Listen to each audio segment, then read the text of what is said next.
ஆண்டவராக இயேசு கிறிஸ்துவுக்குள் மிகவும் அன்பாக நேசிக்கப்பட்ட அன்புக்குரிய சகோதர சகோதரிகளே, உங்கள் யாவருக்கும் அன்பின் வாழ்த்துக்கள்.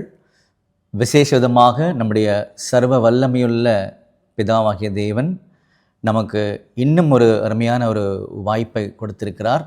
அது என்னன்னு சொல்லி பார்க்கும் பொழுது, தேவன் நமக்கு அவருடைய வார்த்தைகள் மூலமாக எழுதி கொடுத்த அந்த சத்தியத்தினுடைய தெளிவுகளை, இன்னும் அதிகமான அறிவுகளை பெற்றுக்கொள்ளக்கூடிய ஒரு பகுதி தான் நம்ம இன்றைய நாளிலிருந்து நம்ம தொடங்குகிறோம்.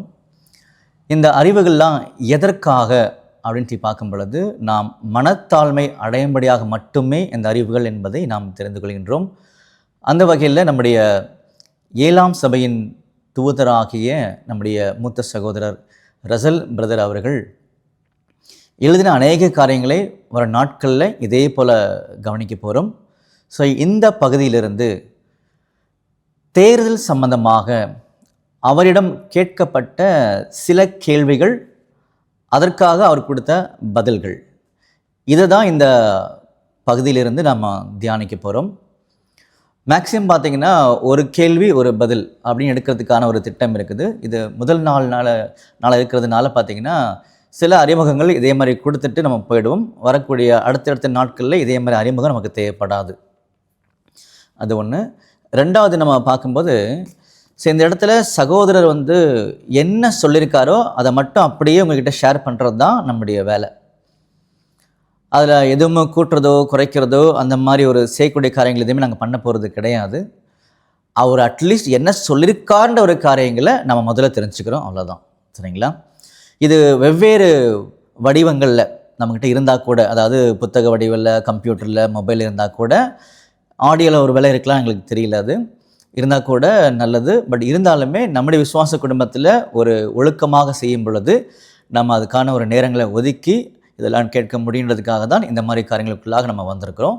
அப்போது திரும்ப நம்ம சொல்லக்கூடிய ஒரே ஒரு காரியமானது, இப்படிப்பட்ட அநேக அறிவுகளை பெற்றுக்கொள்ளக்கூடிய ஒரு நோக்கம் என்ன அப்படின்னா, நாம் மனத்தாழ்மையை வெளிப்படுத்துவதற்காக மட்டுமே இந்த அறிவுகள் என்பதை புரிந்து கொள்கின்றோம். சரிங்களா? அப்போது இன்றைய நாளில் இந்த காலை பொழுதில் ஒரு ஜெபம் பண்ணி இந்த காரியங்களை நம்ம தொடங்கலாம். சர்வ வல்லமையுள்ள பிதாகிய தேவனுக்கும் நம்முடைய ஆண்டவர் இயேசு கிறிஸ்துவுக்கும் நன்றிகளை எடுத்துக்கொண்டு, தேவரீர் விசேஷமாக எங்களுடைய வாழ்நாட்களில் ஒரு நாளை கூட்டி கொடுத்து மறுபடியுமாக உம்மை நோக்கி ஜெபிக்கவும் நாங்கள் ஒருமனப்படவும் நீர் கொடுத்த நல்ல ஒரு வாய்ப்புகளுக்காக நன்றி செலுத்துகிறோம். இந்த நாளில் கூட தகப்பனே, உம்முடைய அநாதை தீர்மானத்தின்படி ஆண்டவராக இயேசு கிறிஸ்துவுக்குள்ளாக நீர் எங்களுக்கு இந்த ஒரு அருமையான வாய்ப்பை செயல்படுத்தியிருக்கிறீர். அதற்காக நன்றி செலுத்துகிறோம்.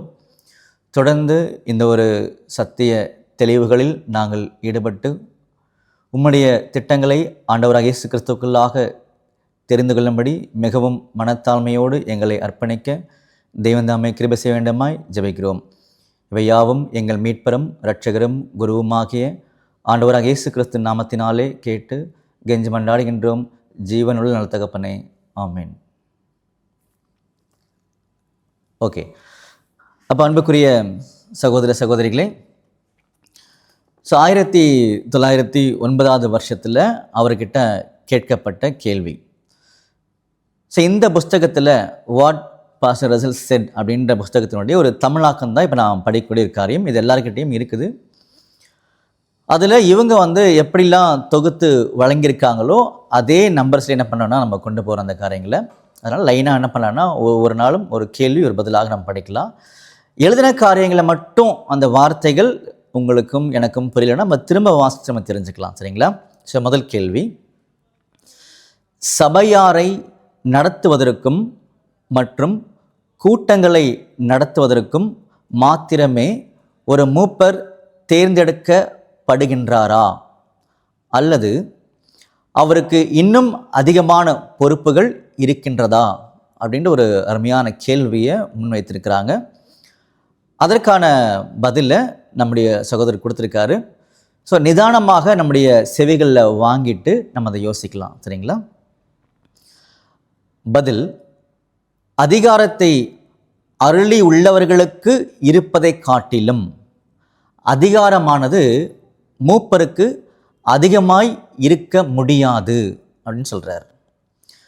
அதாவது அவர் எக்ஸ்பிளைன் பண்ண பாருங்க அடுத்த லைனில், இன்னும் வேறு வார்த்தைகளில் சொல்ல வேண்டுமெனில், ஒருவேளை சபையார் ஒருவரை தேர்ந்தெடுப்பதின் மூலம் அவரிடம் மூப்பருக்குரிய பொறுப்பை அளிப்பார்களே ஆனால், இது முதலில் சபையிடமே அந்த பொறுப்பு இருந்தது என்பதையும், இல்லையேல் சபையானது அப்பொறுப்பினை மூப்பருக்கு அளித்திருக்க முடியாது என்பதையும், மற்றும் இதன் காரணமாக சபையார் அனுமதியளிக்கும் அதிகாரத்தையே அந்த மூப்பர் எடுத்துக்கொள்ள வேண்டும் என்பதையும் தெரியப்படுத்துகின்றதாய் இருக்கின்றது அப்படின்னு சொல்கிறார்.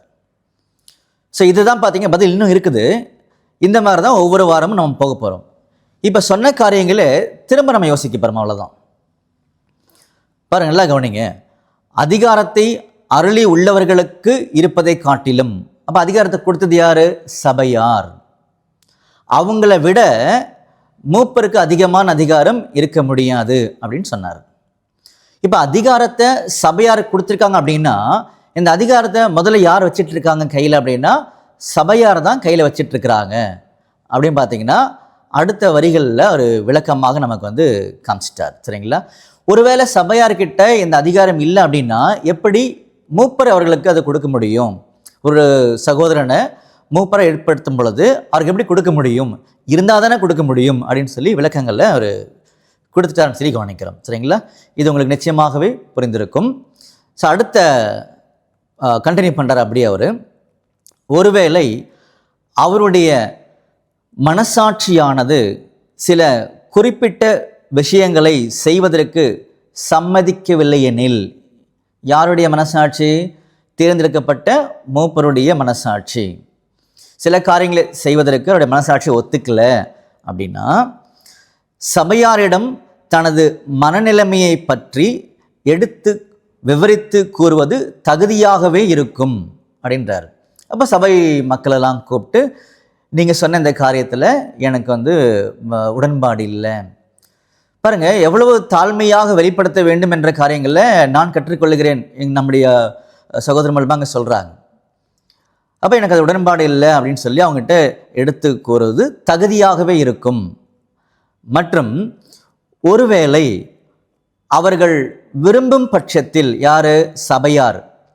அவர்கள் விரும்பும் பட்சத்தில் இவ்வூழியத்திலிருந்து விலகி கொள்ளும்படிக்கு தன்னிடம் கூறப்படலாம் என்றும், தானும் மனமகிழ்ச்சியோடு விலகி கொள்கிறேன் என்றும் கூறுவது தகுதியாகவே இருக்கும். என்ன சொல்கிறார் அப்படின்னா, சபையார் வந்து ஒரு காரியத்தை கொண்டு வந்து மூப்பர்கிட்ட வந்து சொல்கிறாங்க, நம்ம இது பண்ணலாம் அப்படின்னு சொல்லும் பொழுது, எனக்கு அந்த காரியத்தில் உடன்பாடு இல்லை அப்படின்னு அவர் வெளிப்படுத்துவது தகுதியான ஒரு காரியம். மனசாட்சிக்கு எதிராக செய்ய வேண்டான்றதை ஒரு சொல்கிற தகுதியான காரியம் இருக்கும். அடுத்தது சபையார் எல்லாம் சேர்ந்து, இல்லை இந்த ஊழியத்திலிருந்து நீங்கள் விலகிக்கொள்வது சரியாக இருக்கும் அப்படின்னு சொல்லும் பொழுது, நான் மனத்தாழ்மையோடு அதை ஏற்றுக்கொள்கிறேன் அப்படின்னு சொல்லுவதும் தகுதியாக இருக்கும் அப்படின்னு பார்த்தீங்கன்னா ஒரு அறிவுரை இந்த இடத்துல கொடுக்குறான்றதை நம்ம தெரிஞ்சுக்கிறோம். சரிங்களா? ஓகே. சபையாருக்கு ஊழியம் செய்யும் விஷயத்தில் மூப்பர் தனது மனசாட்சியை மீறி செயல்படவும் வேண்டாம் அப்படின்னு சொல்கிறார். சபையாருக்கு ஊழியம் செய்யக்கூடிய காரியத்தில் ஒரு மூப்பரானவர் தன்னுடைய மனசாட்சிக்கு எதிராகவும் செயல்படவும் வேண்டாம் அப்படின்னு பார்த்தீங்கன்னா அங்கே சொல்கிறார். சபையாரின் விருப்பங்களுக்கு இசைவாக, அதிலும் தன்னுடைய மனசாட்சி தன்னை தடை செய்யாத எல்லை வரையிலும் ஒரு மூப்பர் சபைக்கு ஊழியம் புரிந்திடலாம் அப்படின்னு சொல்கிறார். சரிங்களா? நமக்கு நல்லா இது புரிஞ்சிருக்குன்னு சொல்லக்கூடிய ஒரு நம்பிக்கை இருக்குது. அதாவது சபையார் வந்து அவங்களோட விருப்பங்களை தெரிவிக்கும் போது அந்த விருப்பத்துக்கு இசைவாக தன்னுடைய மனசாட்சி தடை பண்ணாத எல்லை வரையில் ஒரு மூப்பரானவர் சபைக்கு என்ன பண்ணலாம்னா ஊழியம் புரிந்திடலாம் அப்படின்னு பார்த்தீங்கன்னா பதிலில் வந்து கொடுக்குறார். அடுத்து கூட பார்த்தீங்கன்னா, இன்னுமாக கரங்களை தூக்குவதன் மூலம், இந்த இடம் கொஞ்சம் நல்லா இருக்கும், நல்லா கவனிக்கலாம். இன்னுமாக கரங்களை தூக்குவதன் மூலம் மூப்பர் மேற்பார்வையாளராக ஓவர்சீர் பரிசுத்த ஆவியினால் ஏற்படுத்தப்படுகின்றார் என்ற வேத வாக்கியங்கள் குறிப்பிடுவதை நான் தெரிவிக்கின்றேன். இது நமக்கு தெரியும். அப்போஸ்தலர் 20:28 இருக்குது, தெரியும். இவ்விதமாக பரிசுத்த ஆவியானது சபையாரின் மூலமாகவே செயல்படுகின்றது. ரொம்ப அருமையான ஒரு தெளிவுகளை நம்முடைய மூத்த சகோதரர் கொடுத்துருக்கிறார். சரிங்களா?